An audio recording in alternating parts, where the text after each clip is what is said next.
When I woke up, something was different. The bathroom light was off. The creepy thing about this is I didn't turn off the light. I kept it on. This was something I was extremely adamant about. Then I had this rush of fear wash over me and started to breathe heavily. As I turned to my right, she was in my face and her hands were clenched around my throat. I turned back to Melissa, who is now wide awake, staring at the open door. You really heard that too? She was also looking at the open door in disbelief that no one was there. She nervously nodded her head and said, yes, there was definitely someone knocking. I could see the anxiety tightening her features. I peeked my head around the corner where it meets the door because the stairs go up and then take a 90-degree turn. I actually had to get on the stairs themselves to get a full view of the door, and still, there was no one there. My heart was now racing, and the thought of no one being there sent chills down my spine. I quickly got back into the apartment and shut the door behind me, keeping my eyes fixed on it while I slowly walked back to the bed. My eyes darted from the door to Melissa, and all I could get out was, do you think that was her? Without hesitation, she said, I don't know, but something is definitely messing with us. A memory tugged at the edge of my mind. Something about knocking, something ominous. I turned to Melissa, who is now fixated on me, and asked, do you know anything about ghosts and knocking or anything like that? She grabbed my hands, her grip cold and shaky. Yes, but it's nothing good, and I don't think this is something you want to hear. Now, I definitely wanted to hear it. I sharply asked, you can't leave me in the dark like this, please. Mel grabbed my hands and, reluctantly stumbling over her words, explained, when you hear a knock at the door in the middle of the night 3 times, it means either you or someone you know is about to die or has died. Hearing her say that made me feel sick to my stomach. I grabbed her shoulders and said, what do you mean? What are you trying to say? That I'm going to? She cut me off, trying to reassure me as much as she could. Nothing has happened. She's just trying to play with your head. If she could have done it, she would have. My mind raced with all sorts of terrifying possibilities. What if this ghost could cause an aneurysm or heart problem, or to tip the dominoes in a way that it looked like I just had an unfortunate accident? Damn, it was still dark out and I didn't even bother to check my phone to see what time it was. I grabbed my phone from the end table next to me. 3:03 a.m. Fuck. I asked her if we should leave, hoping she would say yes, but I could tell she was very tired still, and if we went to her aunt's house, it would wake up the dogs, which would wake up her aunt. Then we'd be stuck explaining everything, and she didn't want to do that because her aunt would get involved with her psychic mumbo-jumbo stuff, and it could get so many other people involved. Melissa even thought that the ghosts that her aunt supposedly talked to with manipulated her into thinking they were helpful when they were actually not, and it could just bring more back with us than what we bargained for in the first place.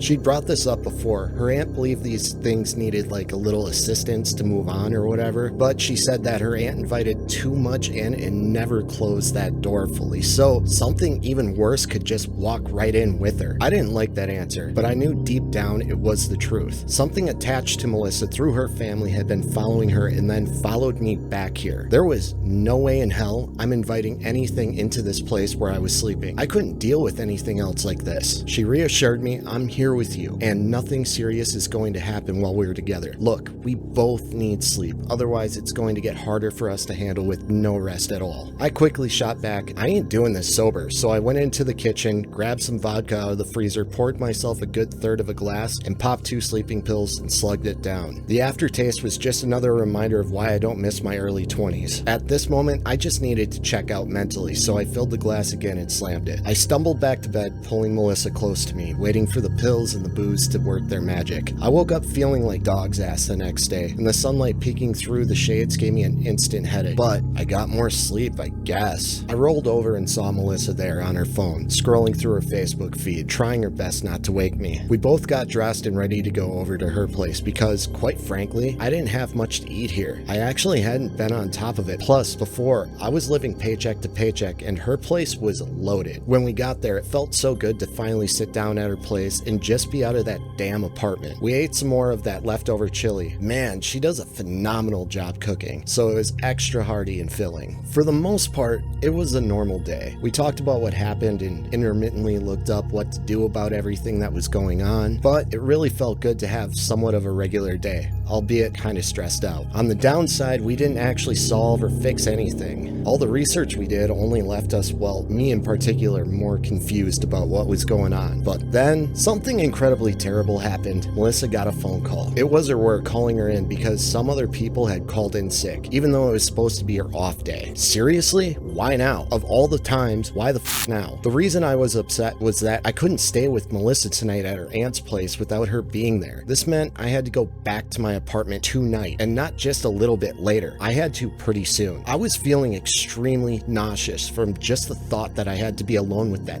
thing, that evil, demonic thing, and there wasn't a damn thing I could do about it. Melissa wasn't happy about this either. This was supposed to be her day off, and we had other plans. She tried to reassure me as much as humanly possible, but she also knew that this was kind of a no way out situation and that I was kind of stuck there. She kept on telling me that if the ghost could have done something really bad to me, she would have. The only thing she's been able to do was ruin a few nights of sleep, and if she had any real power whatsoever, she would have taken my life from me right from the beginning. The truth hit me like a slap in the face because it did make sense. It did. Maybe that's why Melissa was so nonchalant or cavalier about how she dealt with ghosts. She knew deep down that they couldn't do anything to the living except irritate the hell out of them. To be honest, I was still terrified. I didn't see this woman who had been terrorizing me in my sleep all this time as a minor irritation or nuisance. She was the embodiment of pure evil, and she loved it. There was not a single speck of anything good in this woman, and the thought of that alone just gave me the creeps. Unlike many other people I knew, I couldn't just control my dreams or flip the switch to change them to something better. It scared me that I felt as if I didn't have any control whatsoever over what was happening to me. I'm very used to having the luxury of being cautious when I'm awake, so I can avoid the majority of problematic situations in real life. An example of this, I like to walk outside facing traffic just in case somebody swerves too close. I could still see them and have the opportunity to jump out of the way instead of not seeing the car behind me or how close they are and then getting run over without even knowing it until it was too late. To me, that's just being smart, but to look at it as being a luxury that I couldn't afford while I was sleeping scared me so much. During this time, Melissa kept on hugging and kissing me, reassuring me over and over again. She has no power. This is your place, not hers. This is your life. Trying her damnedest to coach me through this night before I had to leave. Yeah, I was feeling a lot more confident, but still extremely scared. We hugged and kissed, then I got into my car and made the drive home. I kept on repeating in my head, she has no control, she's nothing, this is my place, but I wasn't exactly feeling like that. I was just saying things in my head to try and keep my emotional resolve at this time. It was eerie when I got there, and my mind was playing tricks on me. Those thoughts were still there, that she was looking at me through the windows, just waiting for dinner to be delivered. I made it up the stairs and turned on the TV immediately so I would have some extra noise. It's an old place, and I didn't want to hear those extra sounds that an old home with wooden floors and cracked windows makes because I was extremely jumpy, and drowning out all those little extra things was very essential. In my mind, I wanted to fight, but it still feels helpless. I decided to take just half of a pill for my sleeping medication so it'd be a lot easier for me to wake up in case something happened. Usually I take 1.5, but today I'm only taking half.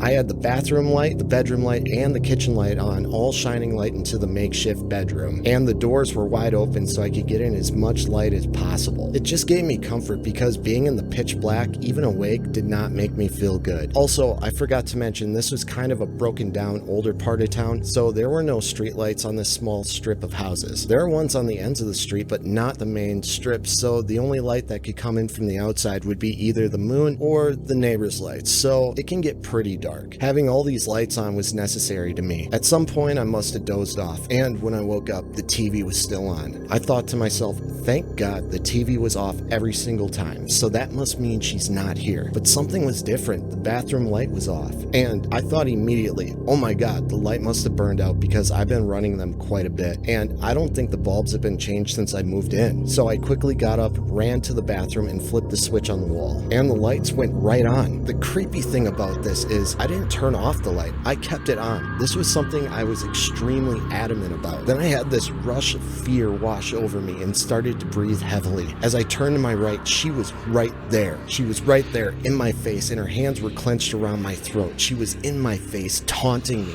her grip tightening. You think you're so smart, don't you? I told you you would be mine. I fell out of bed, gasping for air, dripping sweat on the ground. I'm not ashamed to admit this, but I just started crying because it felt hopeless. I started smacking myself in the face, angry that I didn't do anything about it. It felt like I couldn't do anything. I was so angry at this situation, and I was angry at myself. I was scared, and I was feeling helpless and hopeless. I was screaming, damn it, God damn it. I didn't care if the neighbors heard me at this point. All the fear that I had felt was just turning into anger, and then it boiled over into rage. I was sick to death of this. I was feeling drained and weak, but that rage picked me right up off the ground. I looked at myself in the bathroom mirror and started to get even angrier, but I did come to my senses a little bit. I didn't want the neighbors to call the police, leading to a welfare check. How the hell could I explain this to them? That would wake up the entire neighborhood on this dark-ass street. Under my breath, I kept on repeating into the mirror, I hate you, I hate you for doing this to me, for coming into my life. Even though I wasn't nearly as loud, I meant it and said it with absolute conviction. I looked around and it was still really dark out. I turned the sink on and let the water get hot and splashed my face, trying to wash away the dried sweat. Then I walked over to my bed, picked up my phone, and saw that it was 3:07 a.m. Good. I still have time before I have to be up. I'd only been asleep probably an hour at best, without even really thinking it through. Blinded by my anger and rage, I just swallowed the rest of the medication I was supposed to take for that night. I know this next part is going to sound kind of silly, but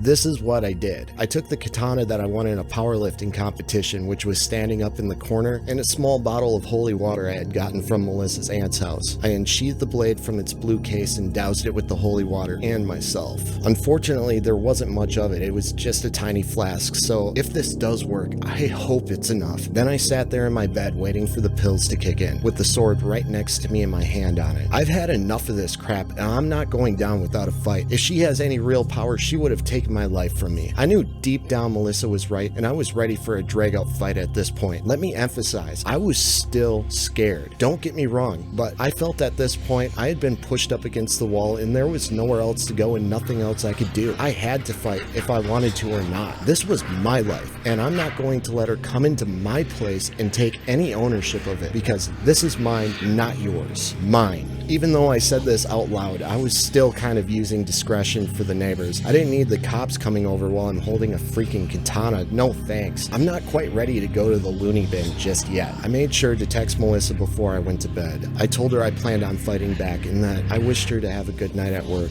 and to wish me luck. I woke up hearing those same scratches that I heard before. The TV was off once again, and I heard them coming closer. I felt like I was being pressed down on my bed, but I forced myself to move my hands. My heart was beating so fast because I knew this was it. Then I saw her coming up from the foot of the bed towards me. This is it. This is what I've been waiting for. I didn't even think of the katana. I just acted on instinct. I grabbed her shoulder with my left hand. I swung so damn hard that I must have flown right up out of bed because in the next moment, she was gone. I hit the mattress so hard it knocked the wind out of me. I swung with so much force in this dream or whatever it was that I actually flew out of my damn bed and fell right back into it. Holy sh**. That worked? Like that really actually worked. Yes. I couldn't believe it.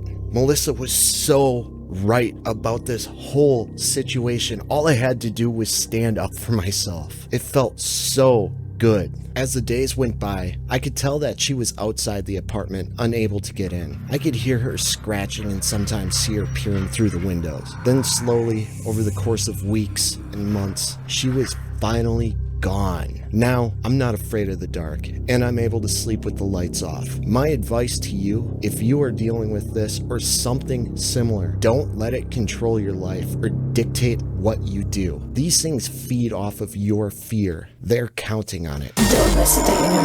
I'll be watching and waiting. I have an eternity. Make sure you like, share, and subscribe. Then I'll see you in your dreams.